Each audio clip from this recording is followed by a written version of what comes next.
네, 제 삶에도 뭐 조금 아주 깊었던 광야도 있었고 조금 그렇게 깊진 않았던 광야도 있었고 광야들이 있었는데 제가 한 번 맞았던 광야는 제가 이제 뉴욕에 온 지 얼마 안 됐을 때 SVA라는 그 아트 스쿨을 제가 다니면서 제가 그때가 예수님의 그 가장 예수님과 사랑이 좀 깊어졌던 때였던 것 같아요.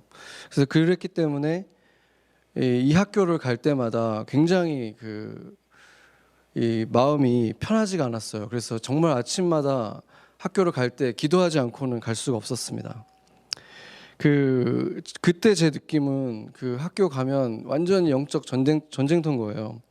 교수들은 하나같이 이 예수님이나 기독교가 아주 고리타분하고 그 낡아 빠진 막 이런 것들로 생각을 하면서 그런 것들 아이들에게 거의 주입하다시피 하는 그런 문화가 있었고 심지어 그냥 낡은 정도가 아니라 많은 악의 원흉인 것처럼 이렇게 여기는 것 같았습니다.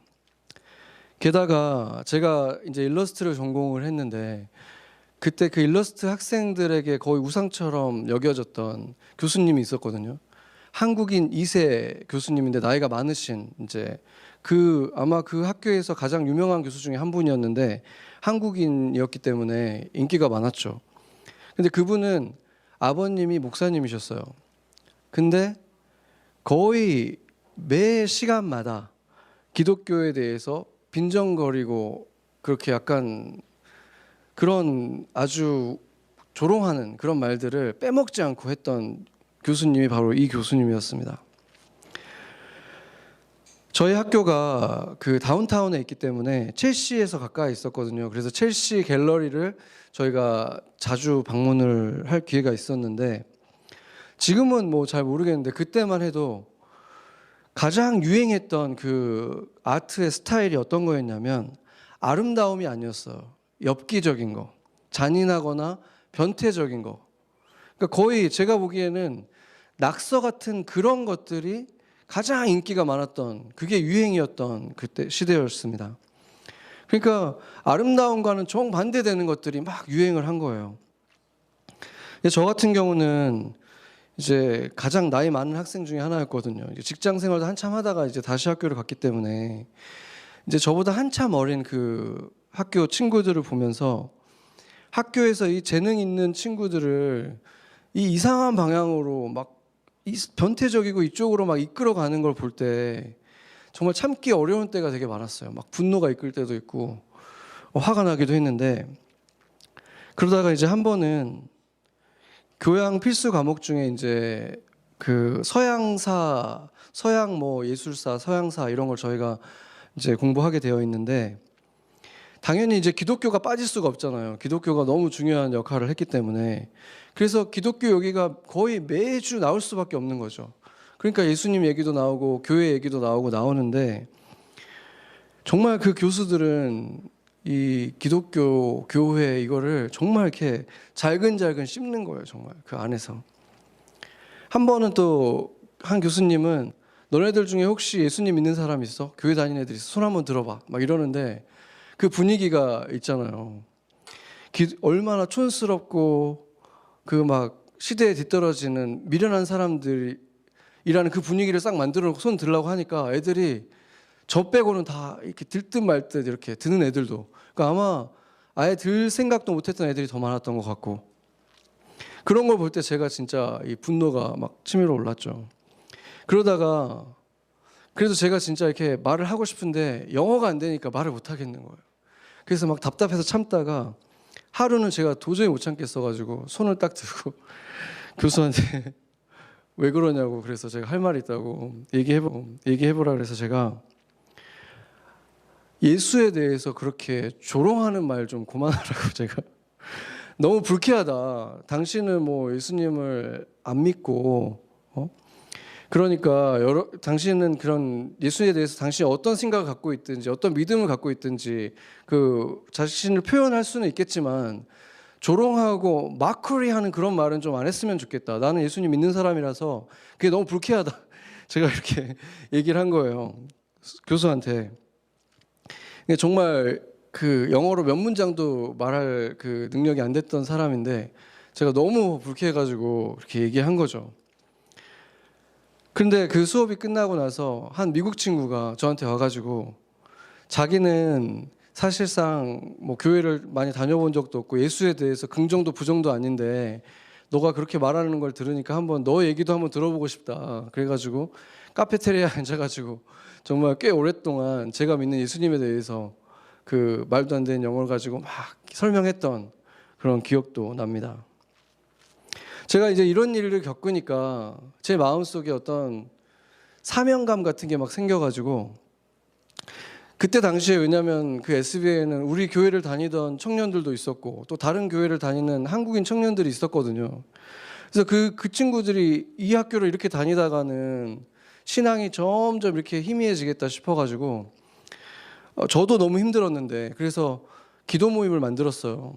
이름도 불사할렐이라 그래서 창세기에 보면은 그 여호와의 영이 그 어떤 아트의 그 능력을 부어준 사람이 있었거든요. 그래서 막 장신구도 만들고 뭐 그 성막도 만들고 했던 사람 이름이 부살렐이었어요. 그래서 부살렐이라는 그 이름으로 학교에 정식 동호회로 등록도 하고 그래가지고 그 교실도 저희가 인가를 받아가지고 빌렸죠. 일주일에 1시간을 빌려가지고 그래서 그 다른 학교 애들까지 한번 모여가지고 기도를 한 적도 있는데 아이들이 이제 뭐 시험 기간 이런 게 오면은 이제 하나도 안 나오고 그 기간 이후로부터 이제 점점 애들이 점점 연락도 안 되고 안 나오는 거예요. 그러니까 저는 이제 최대한 아이들을 어쨌든 간에 모여서 기도를 하게 해보려고 진짜 저희 학교를 아는 분들은 알겠지만 캠퍼스가 이스트 끝에 있고 웨스트 끝에 있어요. 그러면 에비뉴가 한 8개인가요? 여기 우리 졸업생 한 말을 10개인가? 한 거의 10개 에비뉴를 지나가야 돼요. 어마어마하거든요, 진짜. 한번 걸어보세요. 근데 그거를 제가 여기로 갔다가 저기로 갔다가 그 애들 한번 오게 해보려고 가가지고 또 제 수업 시간은 끝났는데 3시간을 거기 혼자 앉아가지고 기다리는 거예요, 또. 그렇게 해가지고 한 명이라도 더 기도를 하게 해보려고 했는데 그때 당시에 이제 그 우리 학교 학생들은 잘 안 모이고 FIT에 아주 의리 있는 한 학생이 와줘가지고 다행히 저 혼자 기도 안 하고 같이 기도회를 했는데 그렇게 이제 기도회를 어떻게든 그래도 매주 해 나갔어요. 근데 그러다가 이제 제가 이제 졸업할 날이 다가오니까 마음이 좀 불안해지더라고요. 이렇게 하다가 지금까지는 기도회를 이어왔는데 이제 기도회가 없어질 것 같은 거예요. 그래서 정말 뜨겁게 기도했어요. 제발 이번 주에 졸업식 마지막 전주에 한 명이라도 나오기를 기도를 했는데 그 주에는 FIT 친구도 못 온 거예요. 그래서 저 혼자 딱 거기서 한참 기다렸는데 아무도 안 오더라고요. 그래서 그 가방에다가 이제 프린트해왔던 그 악보를 집어넣으면서 마음이 진짜 약간 울컥하기도 하고 서운하기도 하고 여러 가지 마음이 있었죠. 근데 그 허무한 마음을 느낀 게 사실 그때가 처음은 아니거든요. 그렇게 사람들이 오지 않아서 저 혼자 있었던 때가 있었기 때문에 그때도 이제 제가 뭘 해야 되는지 알죠. 그냥 혼자 조용히 이제 주님과 만나는 시간을 갖는 거예요. 근데 그것도 그렇게 나쁘지가 않거든요, 사실은. 그러니까 제가 원했던 건 아니지만 혼자 조용히 그런 3시간을 기다리고 웨스트에서 이스트로 가고 그 쓸쓸히 그냥 거기에서 기도할 때 그때만 만날 수 있는 예수님이 있어요. 정말 이렇게 저를 포근하게 안아주시는 그 주님의 품을 제가 느꼈거든요. 그 느낌은 사람들이 많은 데서는 느낄 수 없는, 만날 수 없는 예수님이에요. 광야에서만 만날 수 있는 예수님. 많은 사람들이 뜨겁게 모여서 주님을 찬양하고 예배하고 하는 것도 너무 멋지지만 그것은 어쩔 때는 그게 정말 영적인 만남이었는지 아니면 감정적인 육체적인 환희였는지 구별하기 어려울 수가 있거든요. 근데 혼자 있을 때 만나는 예수님은 너무나 선명해요. 이게 예수님이 아니면 설명이 안 되거든요. 그 순간에 나를 만나주시는 분, 그 순간에 나한테 말씀해 주시는 분, 예수님인 거예요. 그래서 광야에서 사실은 진짜 신앙이 시작되는 것입니다. 저희 교회가 속한 이 크리스천 앤 미셔너리 얼라이언스는 미국에 이제 뭐 2,000개가 넘는 교회가 있고 여러 언어를 쓰는 교회들이 있는데 이제 지역별로도 이렇게 디스트릭이 이렇게 나눠져 있어요. 35개의 디스트릭이 있는데 저희가 속해 있는 이 지역이 뉴욕, 뉴저지를 포함한 지역이 메트로 디스트릭이라고 하거든요. 물론 저희 교회는 이제 한국어를 쓰기 때문에 지난주에 오셨던 그 감독님이 맡는 코리안 디스트릭이라고 특별한 디스트릭이 또 따로 있어요. 그렇지만 지역적으로 보면 이제 여기는 메트로 디스트릭인데 여기가 이제 한 120개 정도 교회가 있거든요. 근데 그 교회 이 디스트릭이 미국 전역에 있는 교회 디스트릭 중에서 가장 활발하고 역동적인 그런 디스트릭이에요. 근데 이 디스트릭의 그 감독님, 그러니까 대표가 케빈 워커라는 분이거든요. 근데 이분이 대표로 선출됐다는 이메일을 이제 제가 처음 받았을 때가 몇 년 전인데 그때 제가 이 이메일을 받고 믿기지가 않았어요. 정말로. 아, 그럴 수도 있겠다 이런 게 아니라 정말 이 사람이 이렇게 생각을 했어요. 이분이 뭐라 그러냐면 그 전혀 그 교단에서 어떤 중요한 역할을 맡았던 적이 없었던 분이거든요. 그러니까 굉장히 뭐 유력한 어떤 교회의 담임 목사였다거나 아니면 그 교단에서 어떤 역할을 맡았다거나 이런 적이 없었던 분이에요.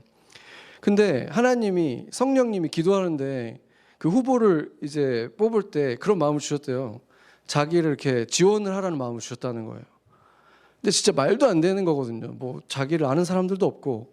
근데 성령의 음성을 듣고 지원을 한 거예요. 근데 뭐 자기가 될 거라고 생각하고 한 게 아니라 그러니까 순종하는 마음으로 그냥 지원을 했는데 이분이 돼버린 거예요. 그러니까 그냥 놀라운 일이 일어난 건데 제가 놀랐던 거는 단지 이 선발했던 이 과정이 신기해서 놀랬던 것뿐이 아니라 제가 이분을 신학교 다닐 때 그 매주 보는 개인적으로 막 친하다 이것까지는 아니지만 이분에 대해서 잘 아는 사람이었거든요. 이 그룹에서 계속 만나는 사람이었거든요. 그러니까 이분이 어떤 분이었냐면 그 신학교에 월십 아트라는 그 클래스가 있는데 이 클래스가 좀 큰 클래스예요. 왜냐하면 필수 과목이기 때문에. 그리고 교수님이 그 정교수님이 몇 명이 있고 이분은 부교수로 있었던 분이었어요. 그러니까 거의 약간 조교 비슷했어요, 이분이. 그래서 거의 존재감이 없고 이런 분이고, 그러니까 교수님들이 대부분 다 바쁘시니까 학교에 허드렛 일 있잖아요. 그 일을 이분이 다 하시는 거예요.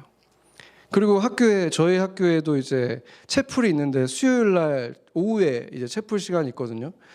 그러면은 이제 뭐 학기 초나 이럴 때는 막 사람들이 많이 모이다가 이제 시험 기간 되고 이러면은 사람들이 못 가죠. 근데 그러는 분위기인데 그 채플이 보통은 게스트 스피커들이 많이 와요. 유명한 분들, 뭐 영향력 있는 분들 와서 하면은 이제 그리고 학생들이 돌아가면서 찬양 인도하고 막 다 전도사들이니까 그렇게 하죠.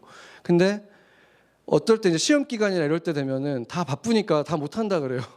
그러면은 이분이 혼자서 셋업하고 찬양하고 말씀 전하고 다 하는 그런 분인 거예요. 그러면은 그때 앞에 앉아 있는 사람도 몇 명 없겠죠. 그럴 때 그냥 이분이 그걸 맡아서 했던 분이 바로 이 케빈 워커였어요. 그러니까 그 채플을 땜빵으로 했던 그런 분인 거예요, 이분이. 그런데 바로 이 사람이 제가 졸업한 지 제 기억에는 아마 1년도 됐나? 이때쯤에 이 교단 전체에서 가장 유력한 디스트릭의 감독이 된 거예요. 제가 이걸 보고 처음에는 이름만 딱 봤을 때는 동일 인물이라고 전혀 생각을 안 했다가 이게 스크롤에서 내리는데 이분 사진이 딱 있는 거예요. 그래가지고 진짜 아니 이분이 왜 여기 있지? 진짜 그랬어요, 제가. 그리고 저뿐만 아니라 정말 저 동기들도 다 똑같은 반응이었고. 그런데 이제 제가 나중에 이제 이 디스트릭에 속해 있는 교회들 이제 사람들 얘기를 들어보니까 이분이 여기에서 막 정말 그냥 날아다니는 거예요. 막 엄청난 일들을 하시더라고요. 그래가지고 몇 년 전에는 그때 그 최재현 목사님이 이제 선교사로 파송됐던 그 제너럴 카운슬에서 이분이 심지어 교단 전체의 부총재가 됐어요. 그러니까 특별히 역할이 있는 건 아니지만 총재 부재 시에 총재 역할을 맡게 되는, 그러니까 가장 높은 분 바로 2인자가 된 거예요. 그러니까 정말 엄청난 일이 일어나는 거죠.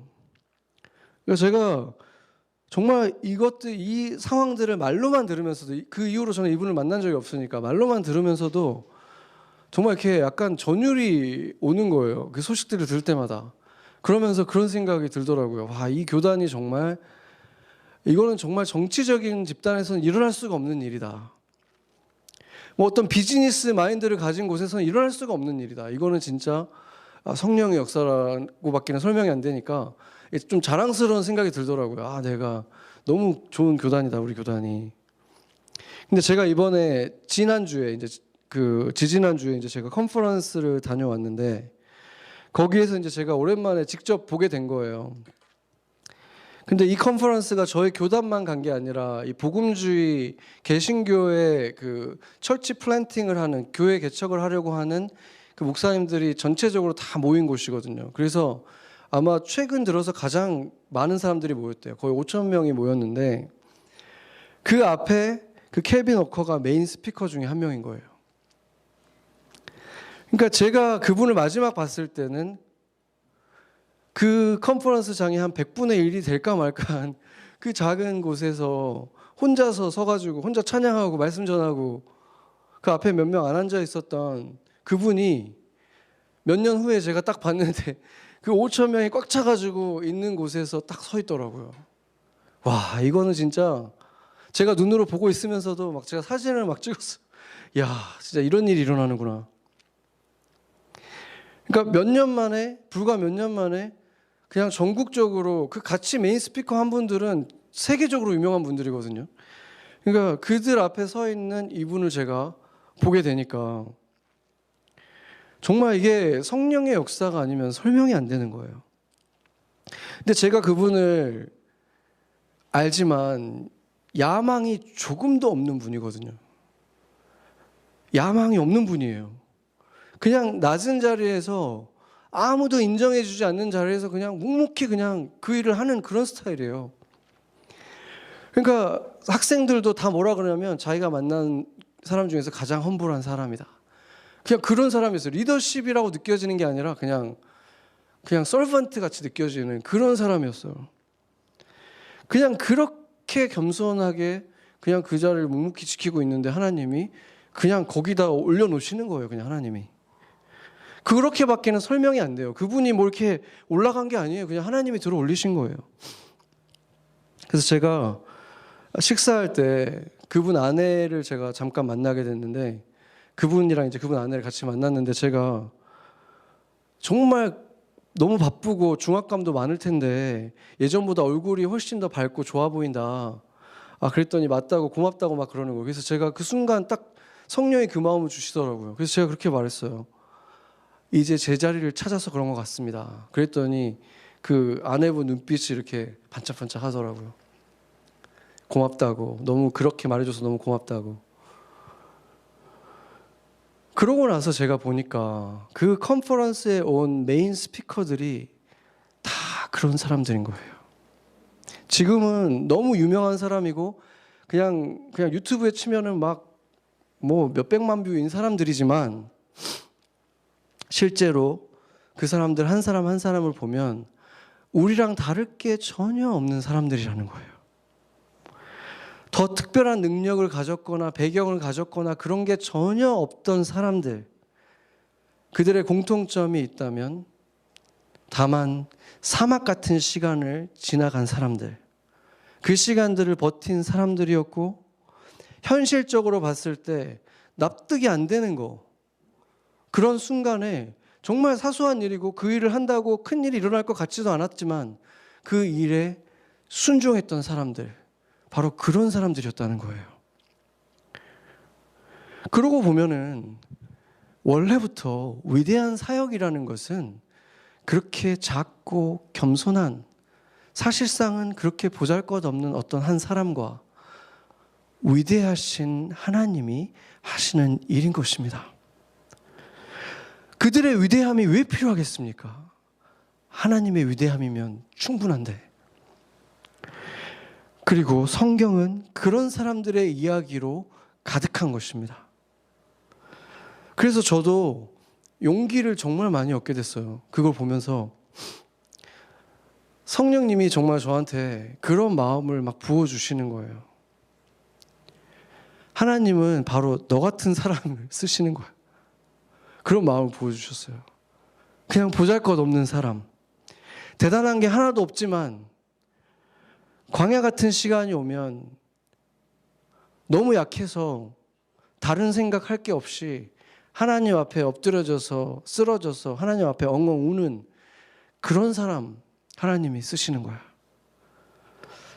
그리고 황당하지만 다른 거 할 줄 아는 게 없으니까 하나님이 그거 하라면 너무 황당한데 그 순종하는 바로 그런 사람 하나님이 쓰시는 거야.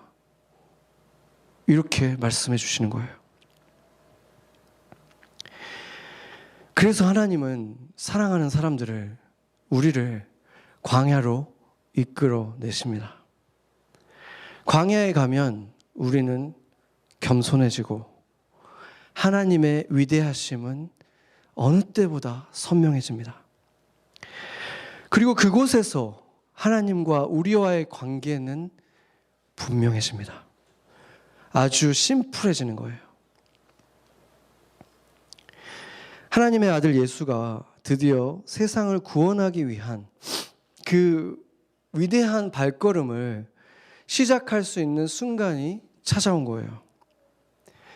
예수님이 드디어 이 30년 동안 무명의 갈릴리의 노동자로 살아가셨던 그 시간이 끝나고 이제 그 온 유대가 와서 세례를 받고 유명해져 있는 영적 지도자인 세례 요한이 이분이다 라고 소개하면서 이제 세상에 짠 나타나야 되는 그 순간이 온 거잖아요.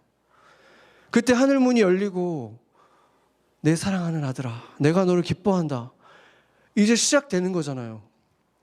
근데 딱 그 음성을 듣자마자 어떻게 됩니까? 성령이 그분을 광야로 몰아가셨다, 몰아내셨다 이렇게 말하고 있는 거예요. 마가복음은 굉장히 심플하게 얘기하고 있잖아요. 광야에서 예수님이 들짐승들과 함께 있었고 천사들이 수종 들더라 이렇게 말하니까 어떻게 들으면은 그 뭐 꽃밭이 있고 막 초장이 있는 곳에 짐승들이 토끼나 막 이런 게 뛰어돌고 예수님이 거기에 딱 그들과 있는 천사들이 막 예수님을 둘러싸고 있고 이런 그림이 연상될 수도 있잖아요. 근데 그런 게 전혀 아니었죠. 누가복음이나 이 다른 마태복음을 보면 예수님이 있었던 곳은 광야 그리고 들짐승들이 있었다 이 말은 그들이 막 산토끼 이런 얘기를 하는 게 아니에요.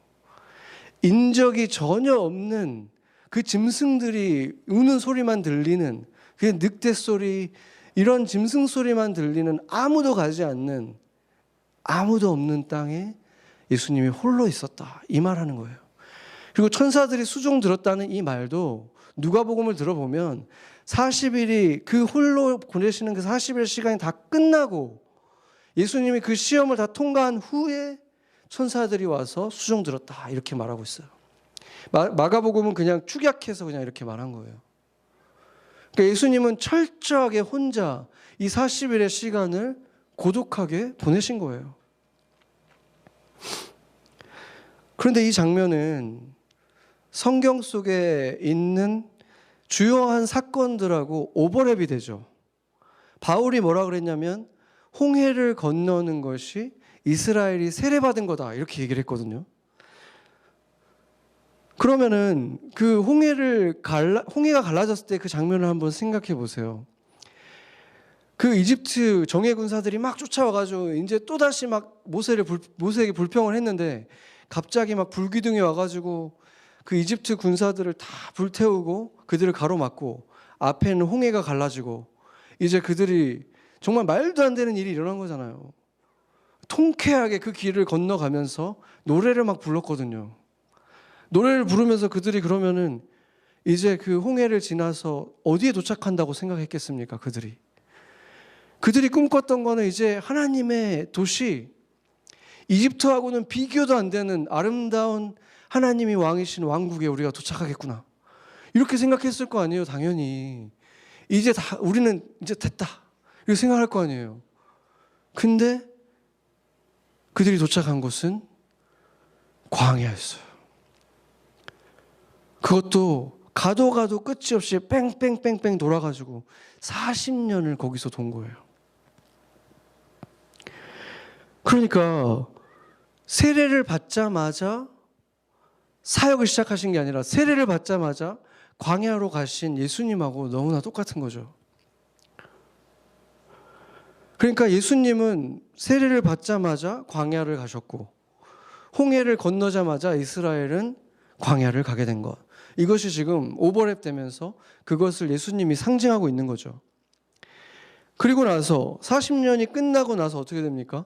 다음 세대의 이스라엘들, 여호수아와 함께 2세의 이스라엘들은 드디어 가나안 땅을 들어가게 되는 거죠. 그런데 그들을 드디어 요단을 건너서 가나안 땅으로 인도한 그 사람의 이름이 뭐였습니까? 여호수아, 예수와 똑같은 이름이에요. 그러니까 예수님과 이름이 똑같은 사람이 그들을 약속의 땅으로 인도한 것도 결국에는 또 상징하고 있는 것이죠. 모세는 홍해를 가르면서 이스라엘을 광야로 이끌었고 여호수아는 요단강을 가르면서 광야에 있던 이스라엘을 약속의 땅으로 인도한 것입니다. 그래서 이 비유들 속에서 약속의 땅에 들어가는 것을 진정한 구원이라고 본다면 이스라엘이 모세와 함께 홍해를 건넌 것은 요한의 물세례라고 볼 수 있겠죠. 그리고 여호수아와 함께 요단강 물이 또 똑같이 갈라졌죠. 그러면서 여호수아와 함께 요단강을 건넌 것은 예수님의 성령 세례와 비교해 볼 수 있는 것입니다. 이처럼 예수님께서 그 40일의 광야로 들어가신 것은 이렇게 구약에 하셨던 일에 대해서 상징적으로 예수님이 보여주시는 건데 이스라엘의 광야의 시간과 이렇게 비교를 해보면은 비슷한 점도 있지만 확실히 다른 점이 또 있습니다. 첫 번째, 먼저 예수님은 40일간 금식을 하셨다는 거죠. 이스라엘은 40년 동안 금식을 한 게 아니라 하늘에서 오히려 내려주는 매일 떡을 내려주셨고 또 그들이 불평하니까 고기도 내려주셨고 풍족하게 먹었어요. 먹을 수 있는 만큼. 그런데 예수님은 40일간 금식하셨고 그리고 이스라엘은 200만 명이나 되는 거대한 집단이었지만 예수님은 철저하게 혼자였습니다. 이것이 바로 복음의 놀라운 소식인 것입니다. 예수님이 그 모든 것을 혼자 다 이루셨다. 혼자 다 해결하신 거예요.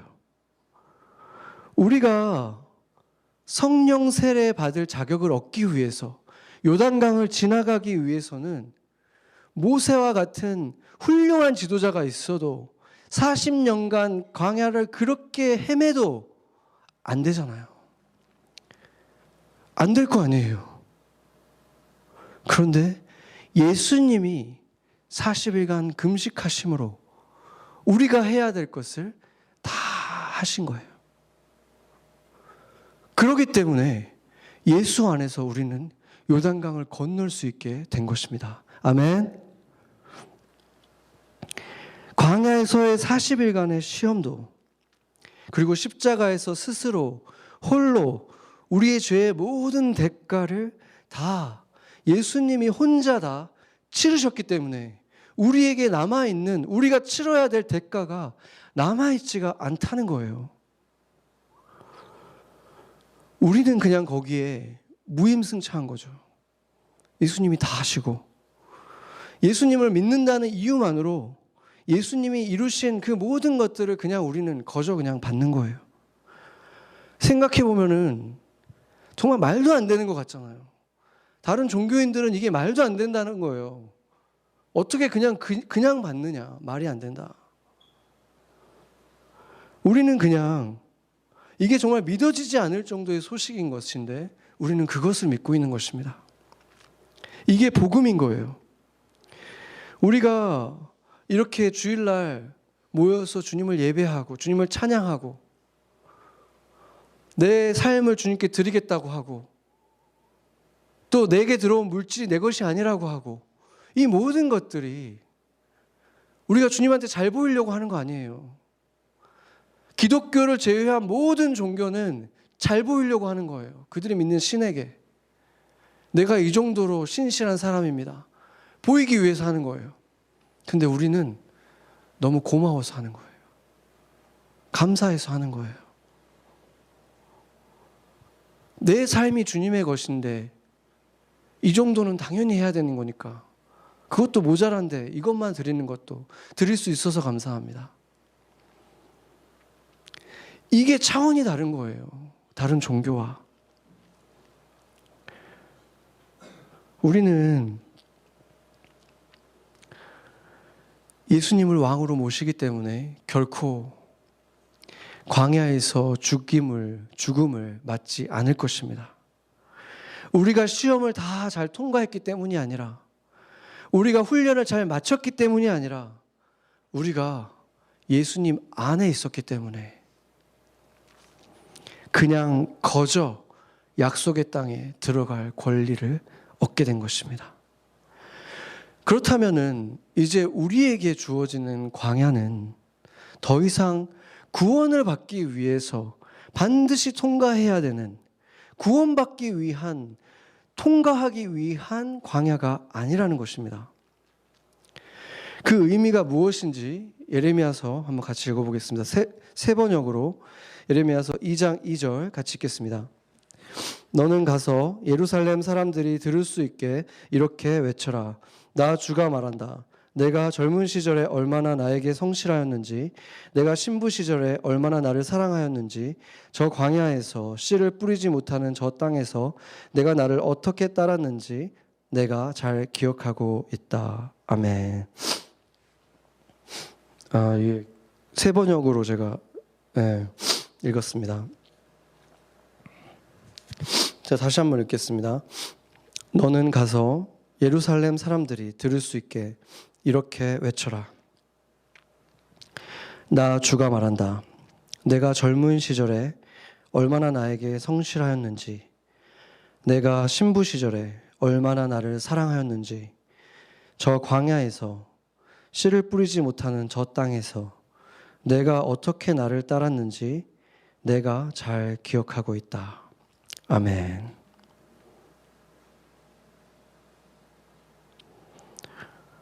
광야는 주님께 이런 곳이기 때문인 거예요.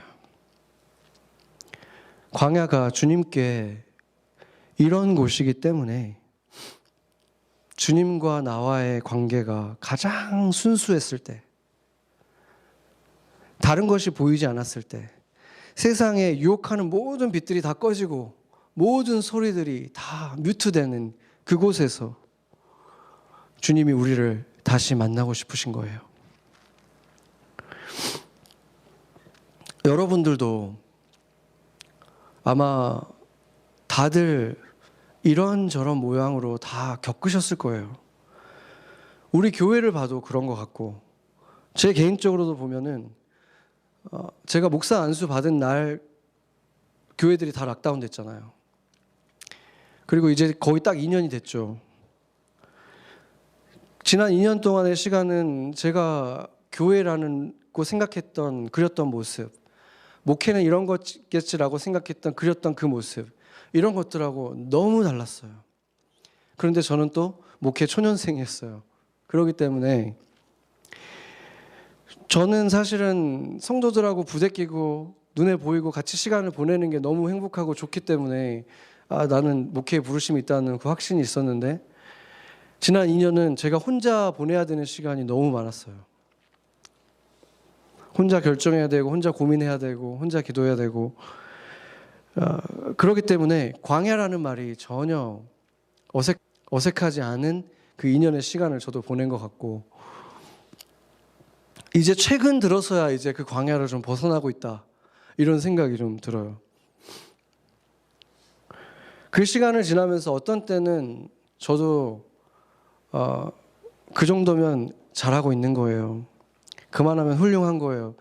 이런 얘기를, 이런 위로와 격려를 받고 싶은 마음이 없었다면 거짓말일 거예요. 그러니까 사람들과 제가 사람들에게 영적인 지도자가 저의 역할이니까 사람들에게서부터 제가 보람을 느끼고 싶다 이 마음이 나쁜 건 마음은 아니죠. 당연히 그런 보람도 필요한 것인데 결국 제가 그 속에서 들었어야 하는 것은 하나님이 저에게 조용히 제 마음속에 들려주시는 말씀, 너는 사랑하는 내 아들이다. 내가 너를 기뻐한다. 좀 트랜스레이트 하면 그만하면 잘하고 있는 거다. 그 말을 제가 주님께 듣고 싶었던 거죠, 사실은. 그리고 저는 들었어요. 그 광야의 시간 속에서. 그런데 그 소리를 듣기까지 너무 오래 걸렸어요, 제가. 어떻게 보면 눈으로 보여지고 귀에 들리고 하기를 원했던 것 같아요. 꽤 오랜 시간 동안은 그게 들려와야만 내가 잘하고 있는 거지라고 계속 다른 데서 그 소리를 들으려고 했던 거죠. 그런데 감사하게도 제가 이것을 깨닫고 하나님이 그 SBA에서 교실에서 혼자 있었던 그때 나를 만나고 싶어 하시는구나. 그리고 그 소리를 제가 다시 듣고 그 하나님을 제가 다시 만났습니다. 그러고 나니까 정말로 참된 평안이 저에게 찾아오더라고요. 누구도 줄 수 없는 평안, 어떤 말로도 주어질 수 없는 그 평안이 주어지는 거예요. 우리 모두는 그 음성을 들어야 됩니다. 여러분이 핸드폰에서 막 찾고 있고 어딘가에서 막 찾으려고 하는 그거는 사실은 그거 같지만 그게 아니에요. 얼마 전에 소천하신 그 지성인으로 굉장히 유명하신 분 있잖아요. 그분의 책에 그렇게 썼어요. 나는 소원이 있는데 하나님 아버지가, 내가 지금 이제 믿게 된 하나님 아버지가 내 이름을 한번 다정하게 불러주는 그 소리 한번 들어봤으면, 그러면 다른 거는 다 중요하지 않다. 내가 가지고 있는 이 모든 건 중요하지 않다. 이렇게 말씀을 하시더라고요. 근데 제가 생각을 해봤어요. 왜 못 들으셨을까? 근데 생각해 보니까 그분이 원하든 원치 않든 그분은 주변에 둘러싸인 목사님들이 다 그냥 너무 유명하신 분들이에요. 그분과 만나고 교제하고 하는 분들이. 그리고 그분 자체가 이미 급이 다르잖아요. 막 장관 하셨던 분이고 막 이러니까. 그러니까 너무 많은 그 영광과 빛들이 그분을 둘러싸고 있는 거예요. 그러니까 이 듣기가 힘든 상황 속에 그분이 있었다는 생각이 들더라고요. 오히려 듣기에 불리한 상황에 있으셨던 거죠. 그러나 그럼에도 불구하고 그 순수한 소망을 가지고 있었기 때문에 마지막에 그 인터뷰를 하거나 책을 쓰지 못했던 그 시간에 주님이 분명히 만나 주셨겠지라는 저는 그 마음이 들었습니다. 광야가 없었다면 저도 아마도 그냥 광야라는 시간이 없이 그냥 목회가 그냥 평상시처럼 쫙 진행됐으면 저는 어쩌면 훨씬 더 오랜 시간 동안 주님의 목소리에 대한 목마름을 눈치채지 못했을지도 모를 것 같아요.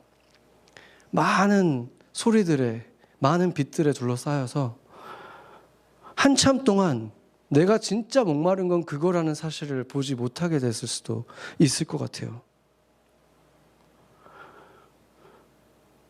왜 하나님이 예수님을 성령 세례를 받으신 직후에 광야로 이끄셨는지 거기에 놀라운 진실이 있는 거예요. 주님이 그 광야 속에서 우리가 들었으면 좋겠는 그 말을 바로 직전에 해주셨잖아요.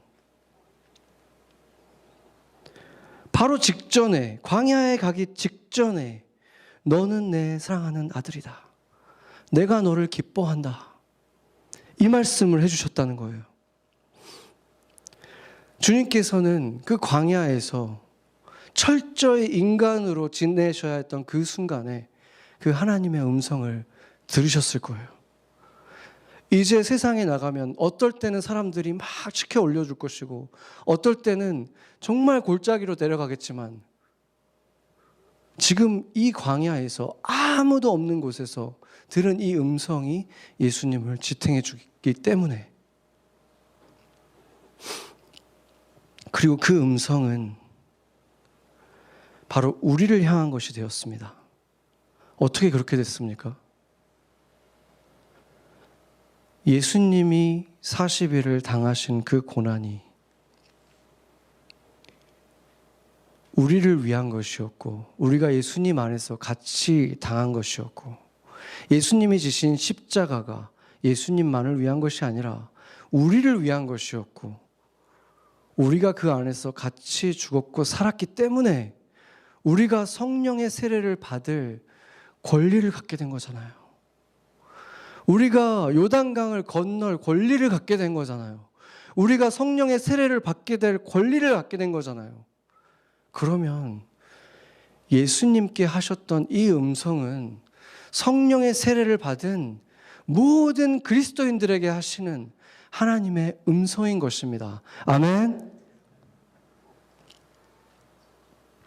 그래서 우리는 예수 그리스도 안에서 누구나 그 음성을 들을 수 있고 들어야 하는 것입니다. 만약에 우리 안에 너무 깊숙한 곳에 그 목마름이 있는데 가짜 빛들 때문에, 그것이 무엇이든지 간에, 그것이 커리어적인 성공이든 그것이 배우자든 그것이 무엇이든지 간에 그것들 때문에 보지 못하게 된다면, 하나님은 우리를 사랑하시는 하나님은 우리를 그 빛들이 없는 곳으로 이끌어 가실 것입니다.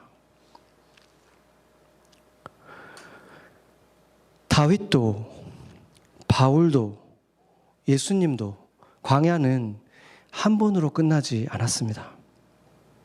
우리들에게 있어서도 광야는 한 번으로 끝나지 않습니다.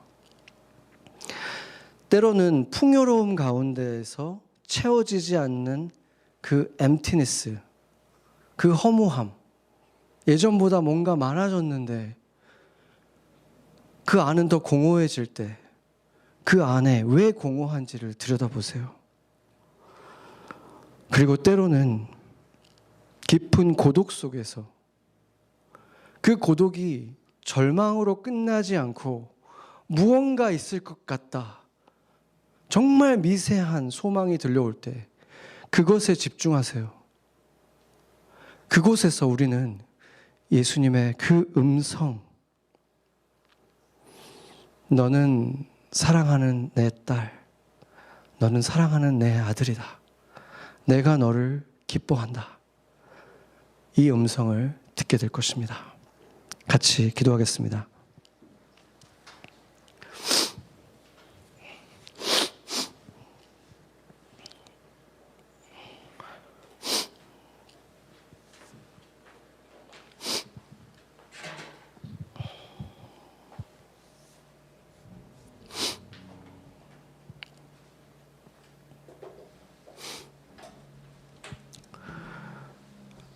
먼저 들짐승들 소리들밖에 들리지 않는 정말 아무도 없는 곳에 철저히 인간으로서 그 40일 동안 아무것도 먹지도 마시지도 않고 있었던 그 시간, 그 예수님의 그 광야의 시간을 우리가 주님께 감사드리는 기도, 우리를 위해서, 우리를 대신해서 그 고난의 시간, 그 시간을 보내셨던 주님을 생각하면서 우리가 주님께 감사드리는 기도 같이 드리겠습니다. 기도하겠습니다.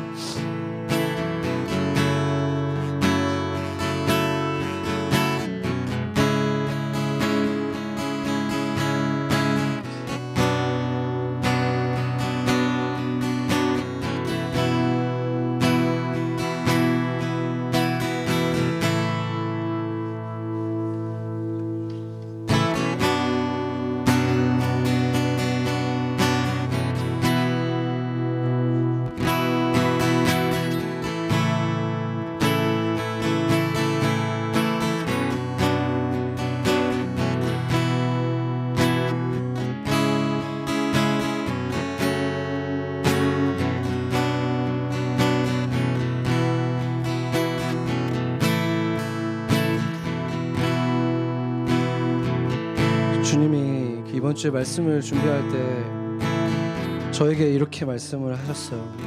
너는 가서 예루살렘 사람들이 들을 수 있게 이렇게 외쳐라. 나 주가 말한다. 내가 젊은 시절에 얼마나 나에게 성실하였는지, 내가 신부 시절에 얼마나 나를 사랑하였는지, 저 광야에서 씨를 뿌리지 못하는 저 땅에서 내가 어떻게 나를 따랐는지 내가 잘 기억하고 있다. 우리가 지금 각자 처한 상황은 다를 것입니다. 어떤 사람들은 물질적으로는 예전에 비해서 훨씬 더 풍요로워졌는데 세상과 거의 구별되지 않는 삶을 살아가면서 마음속에 그 공허함과 고통이 너무나 커져버린 사람들이 있을 것이고, 또 어떤 분들은 진짜 광야처럼 고독함과 그 외로움과 쓸쓸함 속에 있는 그런 분들이 있을 것입니다. 주님을 만나게 해달라고, 주님이 기억하시는 그런 나로 다시 돌아가서 주님이 원하시는 모습을 찾게 하시고, 지금 이전과 달라진 내 삶 속에서, 내 환경 속에서 주님이 나와 어떻게 동행하기 원하시는지 그 음성 들려주시기를, 주님 나에게 다가와 주시기를, 주님을 간절히 만나기를 소망하는 마음을 가지고 같이 기도하겠습니다.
지금 우리 지체들 가운데에서 아직도 여러 가지 이유로 교회에 나오지 못하고 있는 지체들도 있고, 그들 가운데에는 분명히 이 마음의 광야를 지금 지나가고 있는 자들이 있을 것입니다. 여러분들이 아는 지체들이 있다면 그들의 이름을 불러가며 우리가 전심으로 기도할 때, 그것이 아무것도 없는 곳이 주님이 원하는 광야인 것이 아닙니다. 주님이 원하는 광야는 주의 음성을 듣는 광야입니다. 아버지 하나님께서 지금 그들에게 다가가 주시고 음성 들려주시고, 그 다시 한번 그 사랑이 회복되고 하나님과의 관계가 회복되고, 그래서 정말로 주님께서 원하시는 곳으로 그 걸음을 옮길 수 있는 담대함과 용기와 사랑과 사모함이 생길 수 있도록, 그들 마음 치유해 주시도록, 그들이 쓸쓸하지 않을 수 있도록 우리가 그것을 위해서 그들 중보하면서 같이 기도하며 나아가겠습니다. 기도하겠습니다.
우리는 그 40년을 광야에서 헤매야 되는 세대가 아닙니다. 우리는 광야에서 결국은 실패하고 낙오하고 거기서 죽게 될 세대가 아닙니다. 우리는 여호수아의 세대입니다. 주님께서 우리에게 약속하셨고 주님께서 이루실 것입니다. 다만 이제 우리는 내가 얼마나 씩씩하게 주님이 기뻐하는 모습으로 나아갈 것인가. 주님은 그것을 원하시기에 우리를 때로 일상 속에서의 광야로 인도하십니다. 그 일상 속에서 우리는 주님의 음성을 들을 수 있습니다. 우리가 기도할 때, 주일 예배가 끝나고 우리가 각자의 집으로 돌아가고 일상이 시작될 때, 그곳에서 내가 잠잠한 시간에 주님 저에게 다가와 주세요. 주님이 함께 하심을 제가 알게 해주세요. 주님의 음성 어떤 식으로든 들려주세요. 주님이 함께 하심을 알게 해주세요. 그렇게 순전한 마음으로, 순수한 아이 같은 마음으로 주님을 찾으면 주님이 반드시 만나 주실 것입니다. 우리가 그것을 위해서 같이 기도하겠습니다. 기도하겠습니다. 사랑하는 주제들 기도합니다. 아버지 하나님, 그렇게 아이처럼 주님의 음성을 구하게 해주시옵소서. 아버지 하나님, 아이처럼 주님이 함께 하신다는 것을 알게 하시고 듣게 하시고 경험하게 하셔서 그 음성 들으며 살아가게 해주시옵소서. 주님이 일하여 주시고 주님을 만나 주시옵소서. 주님이 일하여 주시옵소서. 주님을 사랑하는 아이들이 주님을 찾습니다. 주님을 사랑하는 아들딸들이 주님을 찾을 때 주님의 힘을 주시고 다가가 주시고 안아주시고 만나 주시옵소서. 아버지 하나님, 아무것도 없는 것 같을 때, 아무런 열매가 없는 것 같을 때 만나 주신 주님을 만나 주시옵소서. 주님께서 다가가 주시고 안아 주시옵소서. 그 주님을 만나게 해 주시옵소서. 그래서 세상에 열매가 있을 때나 열매가 없을 때나 주님을 찬양하고 주님으로 기뻐하며 살아갈 수 있는 그런 우리 지체들이 되게 하여 주시옵소서. 아버지, 그 일이 이 어둠 가운데, 이 광야 가운데 아버지 일어나게 하여 주시옵소서. 그 일이 일어나고 있음을 믿습니다. 주님이 역사하십니다. 주님이 역사하십니다. 주님이 그 평안을 누리게 하여 주시옵소서. 아무도 그 평안 줄 수 없습니다. 누구도 줄 수 없는 그 평안 주님이 주시옵소서. 주님이 주시옵소서. 주님이 주시옵소서. 주님의 음성으로 들려주시옵소서. 주님의 그 이름들을 불러주시옵소서. 주님 불러주시고 말씀하여 주시옵소서. 주님 그의 삶 속에서, 일상 속에서, 매일의 삶 속에서, 직장 속에서, 가정 속에서, 아이와 있을 때, 아내와 있을 때, 솔로 있을 때 주님 만나주시고 말씀하여 주시옵소서. 주님 말씀하여 주시고 그 가정 가운데 그곳에서 주님 주인 되어 주시옵소서. 주님 역사하여 주시옵소서.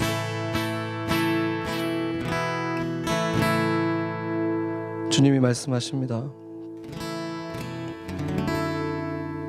내 사랑하는 아이야, 내가 너로 인해 참 기쁘다. 주님, 풍요의 때에도 넉넉할 때에도 이 땅의 삶은 결코 참된 약속의 땅이 아닙니다.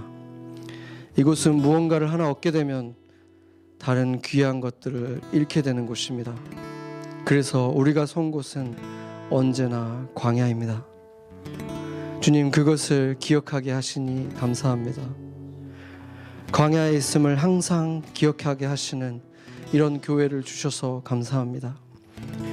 광야에서 함께 하나님의 인도하심, 부족함이 없이 항상 채우시는 만나의 은혜를, 그 기쁨을 누리는 공동체를 주셔서 감사합니다. 우리가 서로 욕심 없이 겸손히 서로 사랑하며 살게 하여 주시옵소서. 우리를 위해서 40일을 금식하시며 광야를 맞으신 사랑하는 우리 주 예수님의 이름으로 기도합니다. 아멘.